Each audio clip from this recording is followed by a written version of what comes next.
তাকে হত্যার মাসুল দিতে হবে। আওয়ামী লীগে যারা আছেন দূর থেকেও যদি শুনেন, আমরা একটু চ্যালেঞ্জ দিচ্ছি, হাসিনার ফাঁসির অর্ডার কার্যকরের জন্য বাংলাদেশে আসতে হবে। হাসিনা এই দেশে পুনরায় দখল করবে, এই মানসিকতা নিয়ে আওয়ামী লীগ যারা আছেন আড়ালে আপনাদের মন মানসিকতাকে কবর দিয়ে ফেলেন।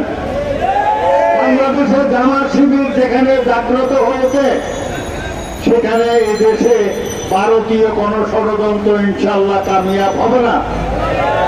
আমরা চাই এদেশে মজলুম, অসহায়, নির্যাতিত, মেহনতি মানুষের মুখে হাসি ফোটাতে। ইসলাম এবং আল্লাহ রাসূল এই কাজে করেছেন। সমাজে মা বোনেরা নির্যাতিত হবে, অভুক্ত মানুষ থাকবে, কেউ পাবে কেউ পাবে না, এটা ইসলামের মানে না।